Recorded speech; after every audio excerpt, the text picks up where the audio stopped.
श्री स्वामी समर्थ. जय जय स्वामी समर्थ. अनंत कोटी ब्रह्मांड नायक राजाधिराज योगीराज अक्कलकोट निवासी सद्गुरू श्री स्वामी समर्थ महाराज की जय. कसे आहात सर्व स्वामी भक्तांनो? तुम्ही सदैव आनंदी राहा हीच स्वामींच्या चरणी प्रार्थना. तुमच्या सर्व चांगल्या इच्छा स्वामी महाराज पूर्ण करोत आणि आजचा दिवस तुमचा आनंदात जावो हीच स्वामींच्या चरणी प्रार्थना. प्रथम तुम्हा सर्वांचं खूप खूप मनापासून स्वागत आहे तुमच्या अनुभवांनी बनलेला भक्त आम्ही स्वामींच्या या चॅनलमध्ये. मी शुभांगी पोळ तुम्हा सर्वांचं खूप खूप मनापासून स्वागत करते. श्री स्वामी समर्थ आणि स्वामींच्या लीला खरोखरच खूप मोठ्या आहेत आणि या लीला त्याच भक्तांच्या आयुष्यामध्ये होत असतात ज्या भक्तांनी श्री स्वामी समर्थांची भक्ती केलेली आहे आणि त्यांना त्या एकदा भक्ती करायला सुरुवात झाल्यानंतर त्यांच्या आयुष्यामध्ये स्वामींनी अनुभव दिलेले आहेत. एकदा स्वामींचे अनुभव यायला सुरुवात झाली की पावलोपावली स्वामी अनुभव देत असतात. नेहमी आपल्या भक्तांच्या बरोबर असतात. कधीही आपल्या भक्तांना एकटे सोडत नाहीत आणि त्याचबरोबर एखादी सेवा वगैरे करायला सुरुवात केली की त्यानंतर स्वामी लगेचच चमत्कार देखील करत असतात. असे तर स्वामी नेहमी आपल्या भक्तांच्या बरोबर देखील असतात आणि त्यांना प्रत्येक संकटातून, दुःखातून, अडचणीतून बाहेर काढत असतात. त्याचबरोबर श्री स्वामी समर्थ नेहमी म्हणतात की जो करील सेवा तोच खाईल मेवा. आणि ज्या भक्ताने त्याचे संपूर्ण आयुष्य स्वामींच्या भक्तीमध्ये लावलेलं आहे आणि तो भक्तीमध्ये निस्वार्थ भावनेने निशंक मनाने भक्ती करतो तर त्या भक्ताचे संपूर्ण आयुष्य साक्षात ब्रह्मांड नायक श्री स्वामी समर्थ चालवत असतात. कधीही त्याला कोणत्याही संकटातून नेहमी स्वामी अलगद बाहेर काढत असतात. ज्या लोकांना स्वामींची भक्ती करत आहेत त्या लोकांना हे काही नवीन नाही, कारण त्यांच्या आयुष्यामध्ये स्वामींनी खूप मोठमोठे चमत्कार देखील केलेले आहेत. आणि आज मी अशाच एका स्वामी भक्तांचा अनुभव शेअर करणार आहे.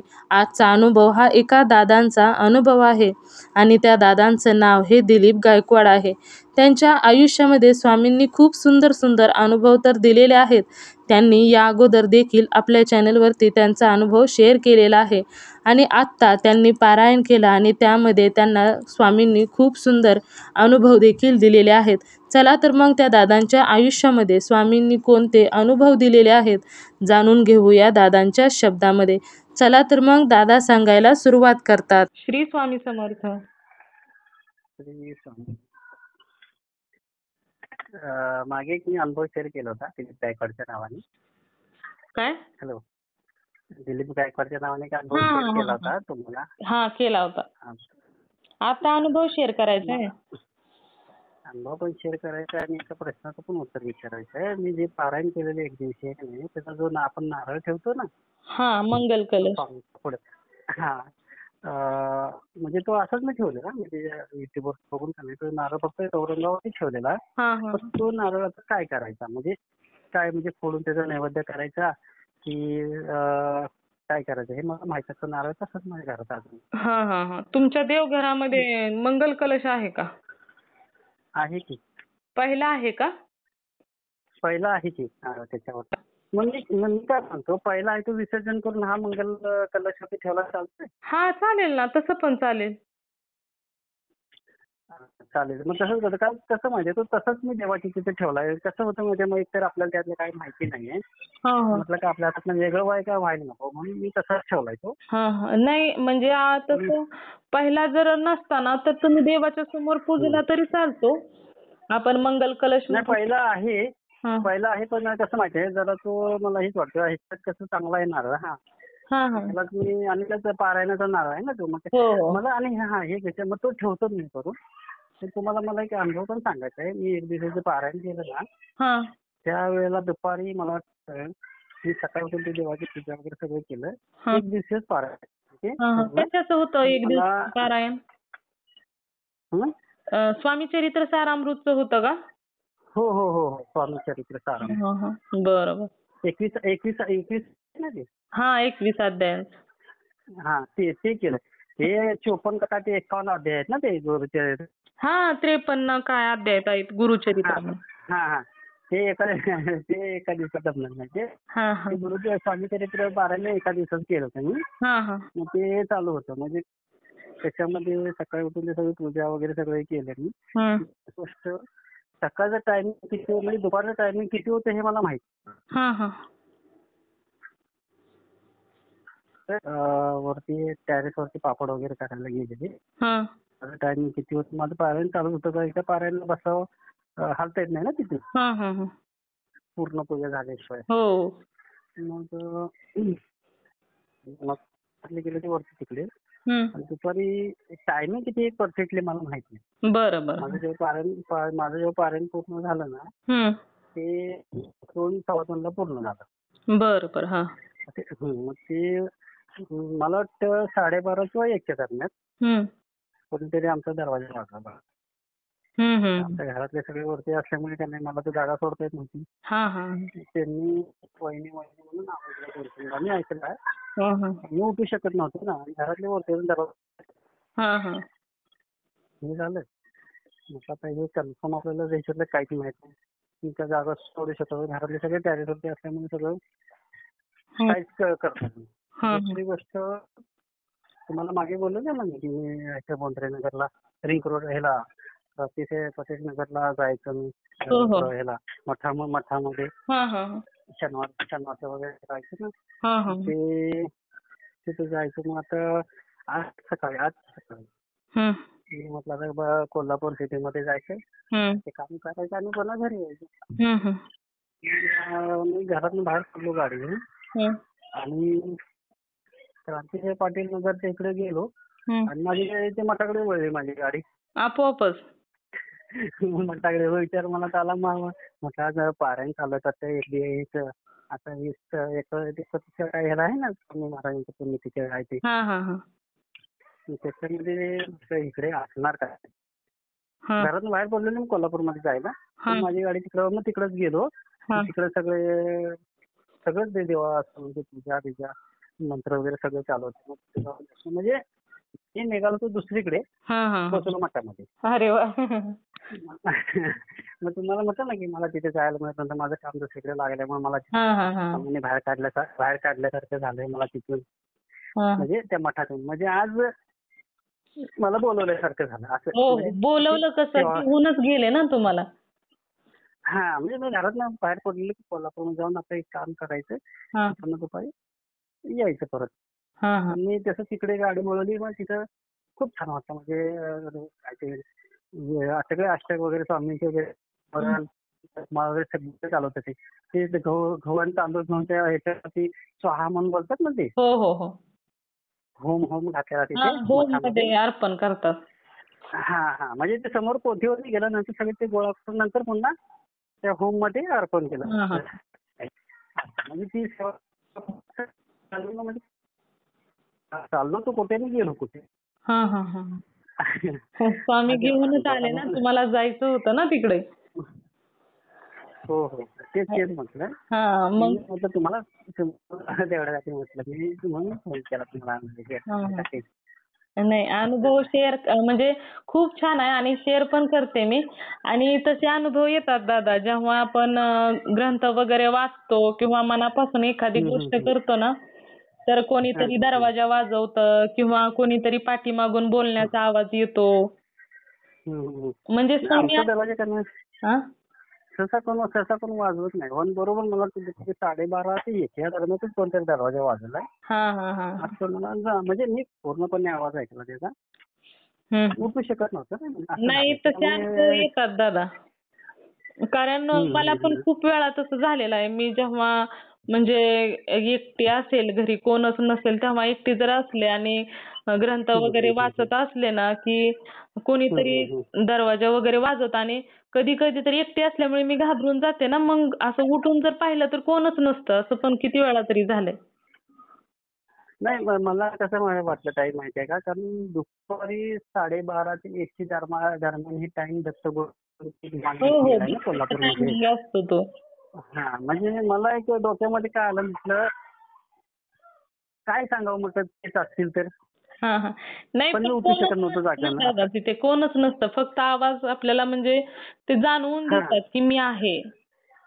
हा म्हणजे तेच म्हटलं कारण कसं माहिती मी उठू शकत नव्हतं गेलेले पापड वगैरे बनवायच्या वेळेस अरे पण अहो पण ते जरी वरती गेले असले तरी ते दरवाजा थोडीच वाजवणार आहेत, आले की डायरेक्ट आत येणार ना. नाही बाहेरून कोणीतरी दरवाजा वाजवला. मला वाटलं जरी हे खाली असते तर दरवाजा उघडला असता ना, पण मी उठू शकत नव्हतं ना. तेच मी म्हणते ना तुम्हाला, घरातील जर कोणी असेल तुमच्या तर ते घरात कोण नव्हता. वरती गेलेले जर खाली कोणी आलं असेल तर ते थोडीच दरवाजा वाजवणार आहेत. हो हो नाही घरातून आमच्या म्हणजे डॅरेक्ट वरनं खाली यायला आमच्या घरातूनच रस्ता आहे आणि दरवाजा बाहेरनं वाजवला होता असं. त्यामुळे घरातले कोण वाजूच शकत नाही. हा मग मी तेच तुम्हाला सांगते, घरातील नाहीत वाजवणार कारण त्यांना माहित आहे ना तुमचं पारायण पण चाललंय, तुम्हाला डिस्टर्ब होऊ शकतो ना. हो हो हो हो हो नाही खूप सुंदर मला तेच म्हटलं कारण तो मला आवाज म्हणजे वहिनी म्हणून दोन तीन वेळा आवाज दिला. हा हा हा तो भिक्षेचा टाइम होता ना. आणि दुसरी गोष्ट मला पारायण करताना मध्ये मध्ये ना म्हणजे मला वाटतं 11 का 12 अध्याय झाल्याच्या नंतर ना मला यायला लागली ना, डोळे माझे बंद व्हायला लागले. डोळे पूर्णपणे असे बंद व्हायला लागले, पाठ दुखायला लागली, मान दुखायला लागली असं. नाही म्हटलं हे काय नवीनच चाललंय म्हटलं माझ्याबरोबर. पूर्णपणे झोप यायला लागलेली मला. नंतर एक 2-3 अध्याय झाले ना पूर्णपणे परत फ्रेश. म्हणजे आपल्या निगेटिव्हिटी असते ना. मग ते करू देत नाही. आपण म्हणतो की आपल्याला करायचं आहे पण कधी कधी परमार्थ हा खूप अवघड गोष्ट आहे ना, प्रत्येक जण तिथपर्यंत पोहोचू शकत नाही. मग आपल्या आसपास असणारी किंवा आपल्यामध्ये असणारी निगेटिव्हिटी असं होत असतं बघा. जी लोक सुरुवातीला सेवेमध्ये येतात त्यांना आळस येतो, शिंक येते, नको नकोसं वाटत असतं, ती निगेटिव्हिटीच कारण असतं ना.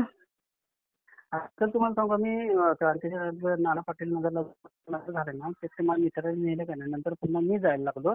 पण जेव्हा ते नामस्मरण वगैरे हे चालू होतं ना, तर मला काय बाजूच्या मंत्रीला झोपत उठून आला का काय असं त्यांना वाटायचं. तिकडे जांभई वगैरे आहेत. मी म्हटलं नंतर मला समजलं आपल्या शरीरातली निगेटिव्हिटी बाहेर पडते स्वामींच्या नामस्मरणानं वगैरे. शुद्ध होत जातं ना शरीर आपले. तेच त्याच्यासाठी. आणि तुम्हाला म्हटलं म्हणजे मला स्वामींच्या मठातनं बाहेर काढण्यासारखा प्रकार झाला, माझं दुसरीकडे काम लागलं. आज तेच सांगण्यासाठी मी तुम्हाला फोन केला. मी आज निघालो कुठल्या कामासाठी आणि गेलो कुठे. इतकं छान वाटलं ना तिथं. हो इतकं छान वाटलं ना तिथं, खूपच छान वाटलं. फक्त जरा मी अर्धा तास लेट गेलो एवढंच. सकाळी 10ला तिथं चालू झालेलं सगळे नामस्मरण. 11 पर्यंत होतं ते, 11 ते 11:30 पर्यंत होतं. नाही पण ते तुम्हाला थोडं का होईना पण सापडलं ना. हो सापडलं ते. मग ते खूप महत्वाचं आहे ना. स्वामींनी म्हणजे तुम्हाला घेऊनच आले, इथं येऊन तू थोडा वेळ माझा जप कर. हो आणि तुम्हाला सांगू का ताई, तुम्हाला सांगू का मी आता म्हणजे स्वामीश्री आल्यापासून का नाही मी असं राग म्हणा किंवा चिडचिड म्हणा किंवा कोणाला वाईट बोलणं म्हणा म्हणजे सगळं मी बंद केलं म्हणजे आता माझे तुम्हाला एवढ्या ठिकाणी पैसे पसलेत ना की ते एकेकाच्या गरजा मी काढल्या. त्याच्यामुळे मी त्यांना पैसे मागून कंटाळलो. मी आता कसं त्यांना वाईट पण बोलत नाही काहीच नाही. स्वामींना सगळं सांगितलं तुमची इच्छा असेल तर मिळतील, नाही म्हटलं आता बघा कोणाला. हो करता तुझी एकच स्वामीनाथ. तुम्हीच बघा म्हटलं आता काय असेल ते म्हटलं. नाही खूप सुंदर अनुभव आहे दादा, शेअर करते मी. चालेल. श्री स्वामी समर्थ. मित्र आणि मैत्रिणींनो, बघा या दादांचा अनुभव किती सुंदर होता. जेव्हा मनापासून ईश्वराची भक्ती केली जाते तेव्हा ईश्वर साक्षात येत असतात आणि त्या भक्तांना अनुभव देऊन जात असतात. खरोखरच या दादांचा अनुभव खूप सुंदर होता. तुम्हा सर्वांना या दादांचा अनुभव कसा वाटला नक्कीच मला कमेंट करून सांगा. त्याचबरोबर श्री स्वामी समर्थ लिहायला विसरू नका. तुम्ही सर्वांनी मिळून माझा व्हिडिओ शेवटपर्यंत ऐकला त्याबद्दल मी मनापासून तुम्हा सर्वांची खूप आभारी आहे. परंतु तुम्हाला जर स्वामींचा एखादा अनुभव आलेला असेल तर मी इथे नंबर दिलेला आहे. या नंबरवरती तुम्हाला आलेला अनुभव तुम्ही नक्की शेअर करायचा आहे. जेव्हा तुम्हाला आलेला एक अनुभव तुम्ही शेअर करता तेव्हा मात्र स्वामी अजून सुंदर सुंदर अनुभव हे देत असतात.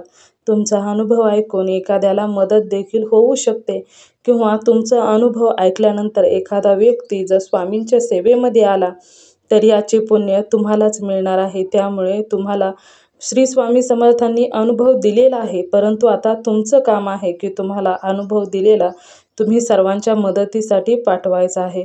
तर त्याचबरोबर आपला हा चॅनल भक्त आम्ही स्वामींचे या चॅनलचं एकच ध्येय आहे, ते म्हणजेच भक्ताने भक्त स्वामी भक्त वाढवायचे आहेत आणि प्रत्येकाचे जीवन स्वामीमय करून टाकायचे आहे. प्रत्येकावरती स्वामींची कृपा ही झालीच पाहिजे. त्यासाठी तुम्हाला आलेला स्वामींचा अनुभव हा नक्की शेअर करायचा आहे. तुमच्या अनुभवातून खूप लोकांना मदत होऊ शकते. यासाठी तुम्हाला आलेला अनुभव तुम्ही शेअर करायचा आहे. तर तुम्ही सर्वांनी मिळून माझा व्हिडिओ शेवटपर्यंत ऐकला त्याबद्दल मी मनापासून तुम्हा सर्वांची खूप खूप आभारी आहे. पुन्हा भेटूया श्री स्वामी समर्थांच्या अशाच एखाद्या सत्य अनुभवाबरोबर. तोपर्यंत तुम्ही सर्वजण नेहमी सुखी राहा, समाधानी राहा, आनंदी राहा. श्री स्वामी समर्थांचं नामस्मरण करत राहा. श्री स्वामी समर्थ. जय जय स्वामी समर्थ. धन्यवाद.